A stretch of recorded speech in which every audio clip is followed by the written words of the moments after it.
বোনদের জন্য কি আলাদা প্যান্ডেল আছে? বোন, আমার কাছে বেশি ওয়াজ ছেলে মেয়ের আলাদা নাই। আপনার সতর আর পুরুষের সতরে কিছু পার্থক্য আছে। ঢাকাতে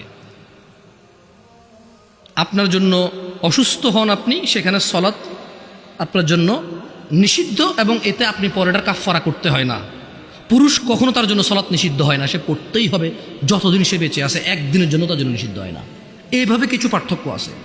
পিতৃ সম্পত্তি আপনি ভাইয়ের অর্ধেক পাবেন, এটা একটু ভিন্নতা আছে। আপনি মা হবেন ও বাবা হবে, এখানে কিছু ভিন্নতা আছে।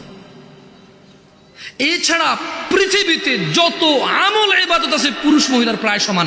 রুজি রোজগারের জিম্মেদার পুরুষ, মহিলা না। রুজি রোজগারের জিম্মেদার কে? কে কে? গার্মেন্টস কর্মী আমার ওই বোনরা যারা ঘুম থেকে উঠে সকালবেলা লক্ষ লক্ষ পুরুষের সাথে ধাক্কাধাক্কি করে গার্মেন্টসে কাজ করতে যায়, ওদের কি বাবা নেই? ওদের কি ভাই নেই? কোন পুরুষের সাথে কি ওদের বিয়ে হয়নি? কুলাঙ্গার কি ওই ভাই না? কুলাঙ্গার কি ওই স্বামী না? কুলাঙ্গার কি ওই পুত্র না? যে বেঁচে থাকতে তার বোন, তার মা, তার স্ত্রী কাজ করে তাকে খাওয়াইতে হয়, অথচ তার জিম্মেদারি ছিল না। এটা দোষী কে এ জায়গায়? মেয়ের চাইতে বেশি দোষী এখানে ছেলে।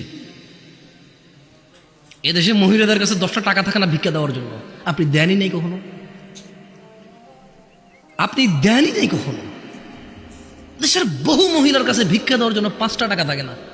একটা ফকির আসবে 2 টাকা ভিক্ষা দিব, টাকা নাই তার কাছে, আপনি দেন না তাকে। আর ওর বাপ মরে যাওয়ার আগে ইচ্ছা করে মেয়ে পেয়ে গেলে আরেক বেটার পোলা ভাগ পাবে, মেয়ের জামাই আর নাতিরে তো ভোগ করবে, এই ভয়ে বেঁচে থাকতে ছেলেদের নামে সব জমি লিখে দিয়ে গেছে। জালেম ওই মেয়েটাকে ফকির মিসকিন করে দিল। আর এর ভাই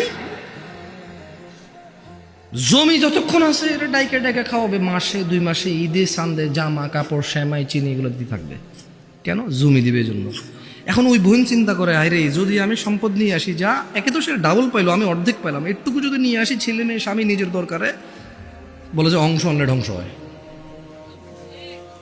তুই অংশ নিয়ে ধ্বংস হস না, ওই অংশ নিয়ে ধ্বংস হবে কেন রে? তোর বাপের অংশ তুই খাবি, তুই ধ্বংস হবি না। তোর বাপের অংশ তোর বোনে খাবে, সে তার বাপের অংশ খাবে, সেখানে ধ্বংস হবে।